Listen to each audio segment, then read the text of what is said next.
Okay, my good friends, this is going to be really serious. Um, I believe this is divinely inspired. The mud fossils is a test, and it's a test for you to see, and for others as a test. If you see it, good.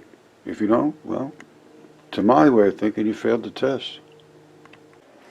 All right, I go into a very deep detail about nucleophilic substitution, which is the process that stabilizes the extremely degradable organic material, flesh and blood and tissues that normally you see they rot away, insects eat them. Well, in the case where we had boiling hot waters that literally killed and cooked the creatures, and then they separated on the membranes. Now, sometimes they got eaten into with acids or salts or whatever. Now, this is a lung, and you can still see the red blood in here. We'll look at that quickly in a microscope.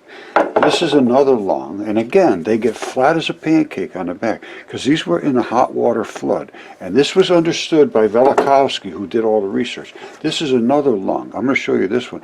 You see this one here? This is at a point where it's so stripped away, all of the alveoli holes are still here. And all you have is the structure of the lung. This one is literally transplantable. The thing is, oh, this is all the pleura of the lung is still here, all of the fibers. I'll show you this in a microscope. And the blood is dense with blood.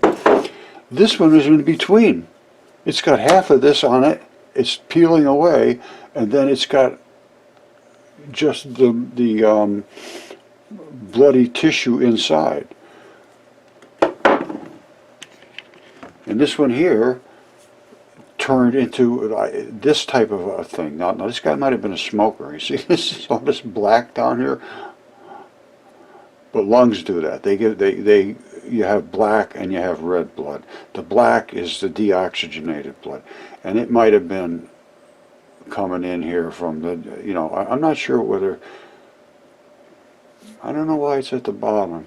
This is a lot to look at, but you see all the chemistry here. Look at all the cool stuff going on, and that's because of the minerals and metals and all of the things that are in your blood stabilizing here again with this nucleophilic substitution. Something that's really got to be looked into to understand the geology. Geology is not what they think it is. These are body parts. And we're going to look at this one. Wait till you see this in the microscope. This is so cool, this stuff. And see that how flat it is? Same thing. It was in a flood. Same thing. And then they died after being boiled in the flood. Now, Velikovsky said we were almost hit by Venus, and it impacted our atmosphere. The atmosphere actually exploded into, flames and everything else, and all of the volcanoes on Earth erupted. And I believe, as I'm going to show in the Triassic footprint video, there's 3 layers of, there's a red bed, gray clay, and black cap. And that's exactly what would happen. The red bed is the boiled off flesh and blood and everything that would settle right away quickly. The gray clay is the marl and the organs and all that business that would layer above that. And then the black cap is all of the particulates in the air coming down on top of everything. And that's the Triassic footprint. Red bed, gray clay, black cap. And I have that exactly here with a human footprint in the middle of both, and they were all wet at the exact same time. It explains exactly what happened, as Velikovsky said.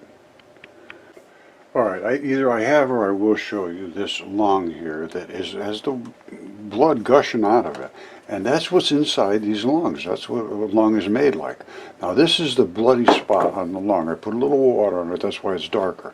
Now I'm going to put this in the microscope. Look up here. Let me focus it in, hold on. The things are saturated, absolutely saturated with blood. Let me focus it in, hold on. It's just saturated with blood. I drilled a hole in here somewhere in this red blood. I'd have to find it. You don't have to go deep. I can't remember what it was. It was some, but there's just a ton of blood here. So, well, maybe it's somewhere down in here. I can't remember. Totally saturated with blood. 100% saturated. And some of the stuff can come out like just totally blood. Just like you see right here. It's just blood. And I had another one that had blood that just basically leaked out of it at my shop here.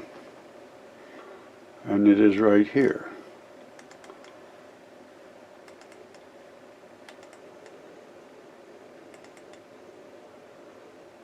Okay, here we go. That's this one here. This was sold 6-7 years ago. This lung here is completely stripped of its pleura. That is gone. This is one that's in between this and that. The pleura is just getting worn away, and this is right underneath. And again, flat as a pancake. They all died in the Great Flood. That's all I can take away from it. Same thing here, flat as a pancake back there. Same thing with my goose. His feathers are intact, his head is intact. The other side, flat as a pancake. Almost all of them have that signature from the Great Flood. And this was DNA tested, it's human. And my other stuff was DNA tested human, and they are from giant human beings. I'm just sorry, that is just a fact. And I have a batch of videos going up now, and I need some kind of a show to do like an expose of all of this stuff, because I have more of this than anybody in the world, and I've been doing this 10 years, and I've got it all validated and verified, and all I need to do is get a panel of experts to say either guy's crazy or, you know what, guess what, yeah, that is true, this is it. I need people to contest things. There's going to be money involved. I don't want a single penny. I never wanted a penny. I won't accept a penny. But I want one thing. I want Velikovsky validated. Emmanuel Velikovsky, he was destroyed by academia for having the audacity to present these things. He didn't have the evidence I have. But everything he said, I cannot discount it whatsoever. And everything that was written in the ancient texts, if you can discount it, good for you, because I cannot. And there is something going on that nobody can account for right now, but I can tell you what, it appears to me there is some kind of a battle for the universe from some kind of creatures. I don't know what. I know it sounds crazy now. I think I might like, oh, the guy's really off his nut. Well, you start reading the ancient texts and you will find out that that is not the case. There was cosmic battles in the heavens, witnessed by people that recorded it. So you can laugh all you want, but you better start reading Velikovsky. He shows the details that were described and written and carved and etched in tablets and papyruses and statues. And we all know they're there. But nobody has the cayunes to step up and say, wow, let's really look into this. They're making up just these nonsensical stories that have no bearing on reality and cannot even bring themselves to read the stories that were written about our ancient past. And Velikovsky did and was destroyed for it. I did, and you know, they can't destroy me because I got nothing to destroy. I'm not an academic. I don't care what they think about me. But Velikovsky was an academic. He wanted to be successful in that realm. They destroyed him, and I will not let that happen.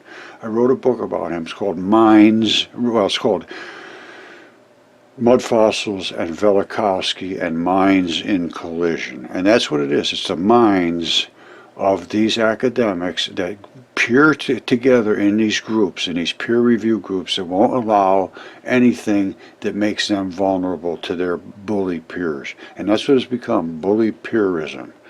And that's over too. Because the truth cannot be denied now. The case is closed. And they better come on board because they're starting to look damn foolish.